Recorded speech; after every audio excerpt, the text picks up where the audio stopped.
Welcome back, everybody, to another dicondissectional production hosted by Deathstroke9. Today we are going to be reacting to David Bowie, and this song is called Fame.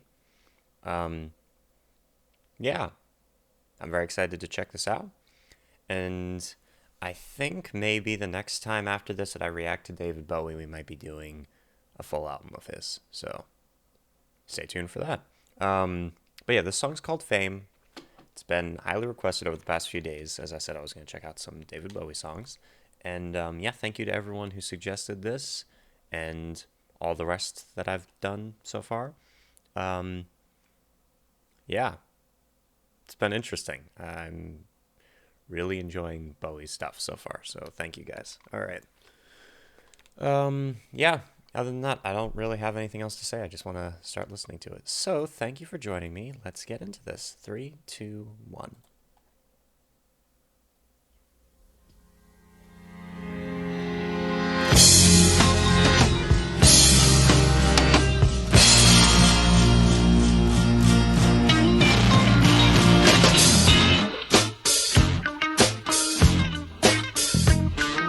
Wow. Okay, that's groovy.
The bass is really cool.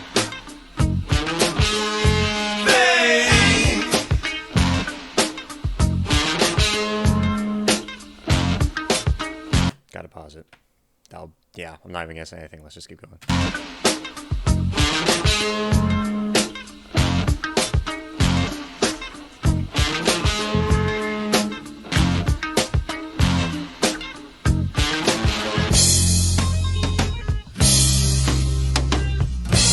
Wow.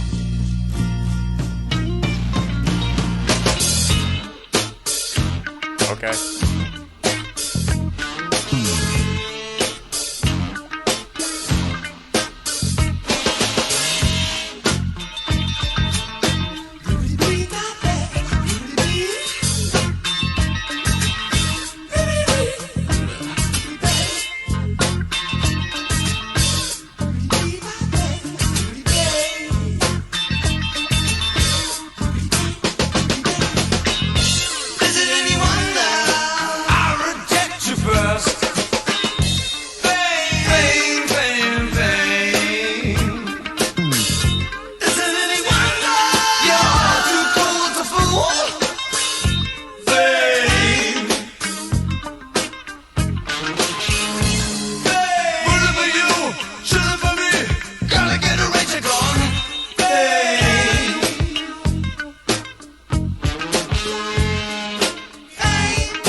Okay then.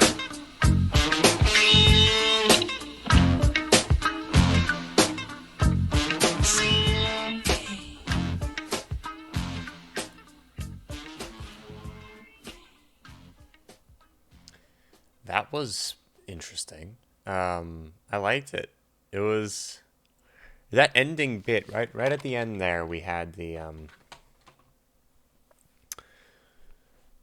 voices, like the voice changed pitch, and went high, then really deep. And for some reason, the mental image that conjured within the context of the rest of the song for me was like donning like different masks or changing yourself to fit with the mold that fame has put you in. Anyway, so let's take a look at the comments under here. Huge loss to civilization as a whole. Rest in peace, Bowie. John Lennon helped write the song and is the background singer. That's really cool. Okay. He sings the higher pitched Fame.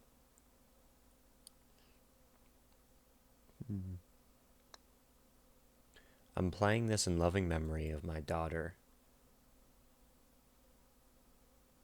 She was a little less than 2 years old, but this was her favorite song. Whenever I played it, she would come running from wherever she was and start dipping up and down and snapping her fingers. Love and miss you, baby girl. Kiss your daddy for me. I love you both so much. Okay. That is... yeah. May she rest in peace. You know you raised your kid right when you find this on your 18-year-old's playlist. His first attempt at funk, and he killed it. Yeah, very funky. I liked it. It was very interesting. Yeah, I can't do it. But recorded in 1975, it topped the Billboard chart in September that year. Co-written with John Lennon in New York. Lennon can be heard singing the recording, contributing the higher voice. Fame makes a man take things over.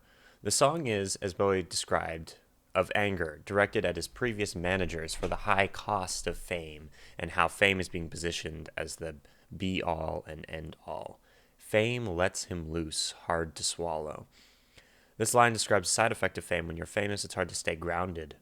And what will most likely happen is that you'll be loose. Hard to swallow refers to the fact that you can't just go over fame. It will inevitably affect you in some way. Fame puts you where things are hollow. A poke at those who concentrate on his ambiguous sexuality rather than his talent and music. For a famous person, all is artifice. The girls, the jewelry, etc., etc. Yeah. This person says, it's more about the nature of fame rather than having anything to do with sexuality. It's more implying that fame fills a person's life with money, drugs, sex, and other nice things, but those can't replace things that make life meaningful. Fame, it's not your brain. It's just the flame that burns your change to keep you insane. Famous people often tend to live lives of excess and luxury, partly because they can afford it, but also because when you are famous, there is an expectation that you are supposed to live the high life and spend money on expensive things to show off that you are wealthy. That never makes sense to me. This specific aspect of some of the culture around being famous, and even around not being famous, just like people in general who feel like the point of getting nice things is to like show it off. I've never really understood that very much. Like, I don't know, it just does not seem practical at all. And like, I don't know.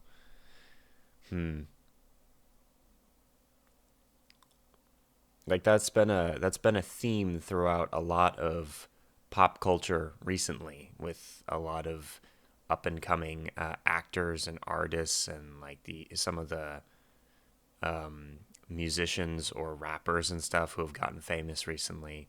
It's like I don't know. Just seems weird to just let's buy every expensive thing under the sun to show off how wealthy we are. Like that just seems like a waste of money. And also, I'm just wondering what like the point of it would be. Like other people don't really care that a different person is wealthy for the most part, right? Um, at least they wouldn't care like that in like a positive way. It's not like someone sees someone flexing their 20 cars and is like, "Oh yeah, that makes me feel like you're a awesome person who I should like give all of my respect to or something like that."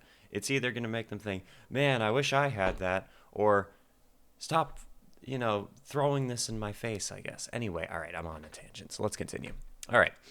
This is especially true in the music business, as many an artist living the high life, with many an artist living the high life and blowing their money on crazy stuff, then they lose everything when their label drops them or their music stops selling. Again, yeah, if you get famous or if you blow up or you're making or money's coming in for a little while, wouldn't it make more sense to use it, invest it or save it in some way and still try to live uh, comfortably, but not like at this super high level so that you can continue to live comfortably for the rest of your life, as opposed to something like that happening where your label drops you, music stops selling, then going from rags to riches back to rags, right? And that can cause insanity as they go broke, burning through whatever money they have left, continuing to live their lifestyle for as long as they possibly can. Yeah, don't like that cycle at all. All right. Fame. What you like is in the limbo. What you get is no tomorrow. In Need for Lyrics, John Lennon famously suggested this couplet to Bowie. Apparently, David quite fancied them. Wonder what they mean. What you like is in the limbo. It's almost like you're stagnating. You don't have to continue growing. You don't have to continue changing. You just stop. And at that point, it feels like there's no tomorrow, You're in limbo, really, and you like it that way. I was watching a show literally yesterday where the main character said something like, famous people get to an age of stagnation where they just stop growing because they don't have to anymore. But then later, it comes back to bite them. And then I think she went on to say, everybody has an age of stagnation. Anyway, yeah, continuing. What you need, you have to borrow. At the time he wrote this song, he was almost broke, and he blamed his managers for this situation. John Lennon has made him aware of the manager's negative effect on him. Another explanation is that his manager, Tony, took huge loans to finance Bowie's North American tours, which left him broke. Fame. Nine, it's mine. Hopefully that's how you pronounce that. It's just his line. Part of Bowie's complaints against managers in rock and roll in general, and his in particular, they take a huge fee for their work while the artists are the ones suffering for the fame side effects. It's interesting.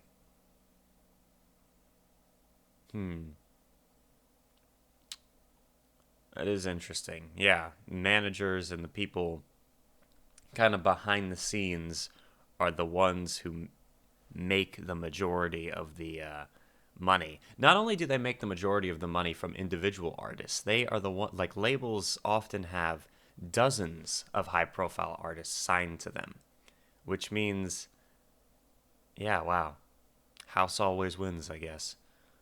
But then all of the negative effects of popularity and the hate towards, that's how I feel like that's how a lot of some of these artists who are like super hated, a lot of people don't like them for making like bubblegum pop music or mindless or really meaningless different types of music, and then they keep selling because it keeps making the label money, and that's what the label's going to be pushing because that's what's streaming the most, and the label doesn't care about the negative repercussions of pushback from the world at large because they're not the ones taking fall damage from it. That's crazy. Okay, interesting. I've never thought of that before. To bind your time, it drives you to crime. Okay, fame causes many people to become drunk with power, as absolute power corrupts absolutely. Celebrity may inevitably lead certain personalities into temptation to the extremity of breaking the law, having the privilege or money if necessary. This entitled belief is often proven to be a de facto truth. Because you are famous, you are above the law. During this area of his career, the cocaine-addled thin white duke was surprisingly eloquent during interviews, although he was also aloof and cold and in character. He infamously cited Hitler as being the first true pop star because of his power in deluding the masses, and the Nazi Party calibrated TV and technology to propagate its racist scapegoating in Hitler's voice. Okay. That's an interesting correlation, but I guess I understand what he means by that, but still, that's a... yeah, okay. Did Bowie view his illicit drug use as criminal? No. Delusional, perhaps, and he was honest or dishonest enough to claim not remembering much of this time period in his life. Bowie meant his Hitler comment as a matter of fact, and very much in line with this lyric. Of course, the quip prompted the press to smear Bowie as fascist. On purpose or not, Bowie did not ardently refute the accusation. His intent wasn't to endorse fascism. To many, his statement was taken as another shock publicity comment. In reality, he did not give a damn. Ironically, this song, his first #1 hit in America, fueled his propensity to afford the substance of unhealthy misery. But it did not dampen his musical or artistic drives. His fame landed him in his first major movie lead role on Earth, for which he sobered up and delivered a critically acclaimed performance as himself at the time. His fascination with pop culture and technology wasn't dour, and he retained a sense of humor, even humility, dubbing his musical output as plastic soul, pale and fake. A key song on the next album, TVC-15, was both innovative and cute, kind of like R2-D2, but 1976 was well before Star Wars hit the big screens. What Bowie said about Hitler was more about the potential danger of mass media and technology, and at the time of this writing, it's post-Trump era, early 2021, i.e. Bowie died in 2016, and no single Bowie quotes can prove his intentions or thought processes. It's a safe bet to assert that the star was avidly artistic and lyrically anti-fascist. Would it be a stretch to view him as prescient? I feel like I've even looked up how to pronounce this word in video before, and I still, yeah, all right. Or is it? That would be a matter of opinion and fun, at least for many Earthling fans of Saint David Bowie. Fact checkers are very welcome. His first lead role on Earth, and now Earthling fans of the Saint David Bowie. Okay. Could it be the best? Could it be? Really baby? Could it be my babe? Could it be babe? So it's like, is this the best that it really can be, almost?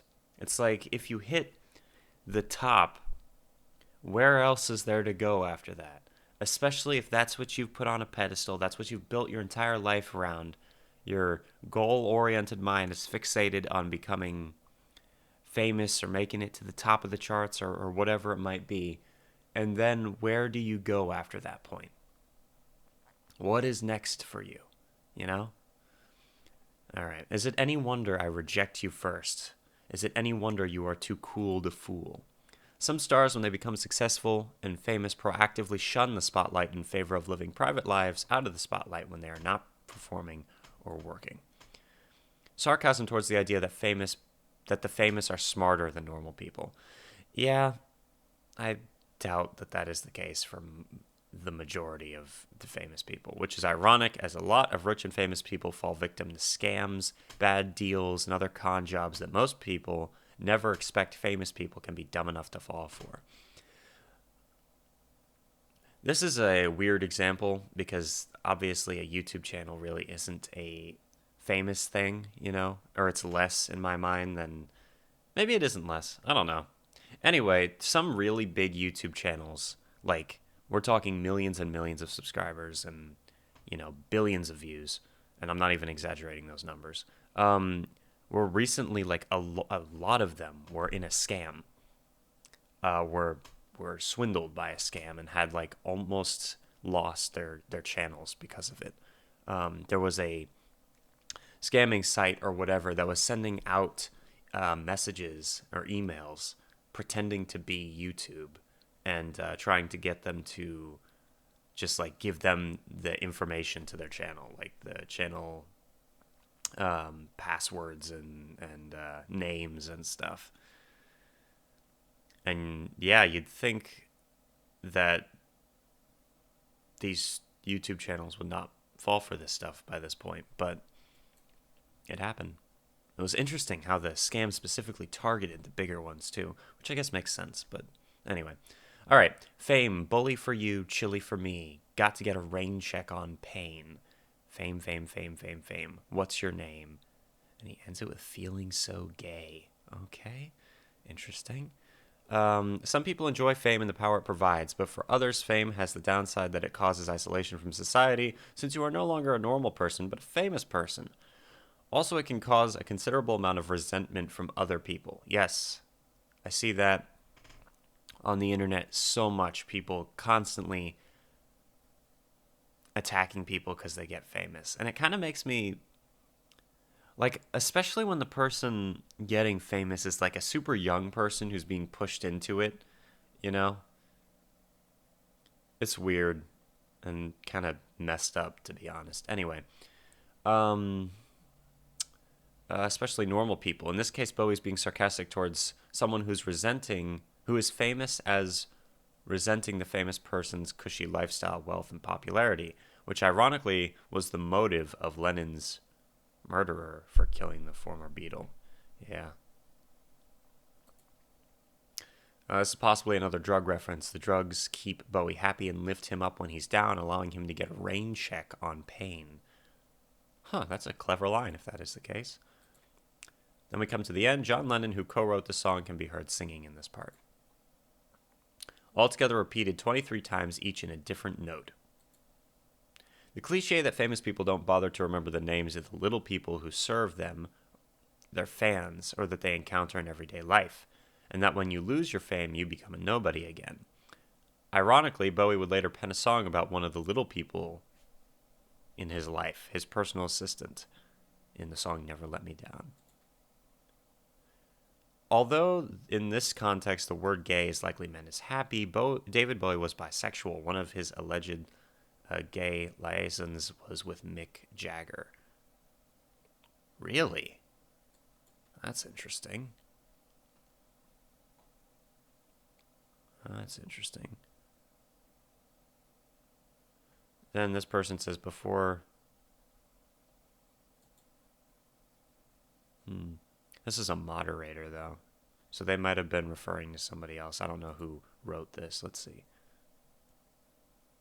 Not whoever this person's talking to. All right, so someone probably tried to say this was false, and then someone else wrote, before jumping on statements here, do your research. Actually, don't bother. I did it for you.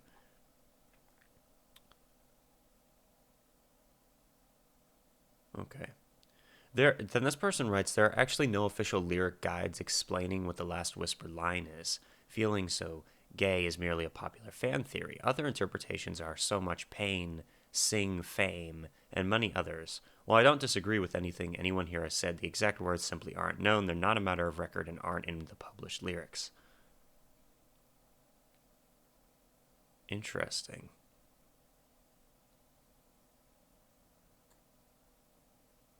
All right. Anyway, this went on a little longer than I thought it would for a... How long was this? How long was the song? 4-minute song? All right. Thank you very much for joining me. I liked the funky grooviness of the song. Was different from anything else I've heard by him, which has been the case for every song now. Every single song has been totally different, which is very cool. Um, yeah, lots of interesting information in the lyrical research or whatever, and yeah, I'm learning a lot about Bowie as an artist from doing this. So cool, yeah. I'll see you guys soon. Deathstroke 9 out. Stay tuned for more videos.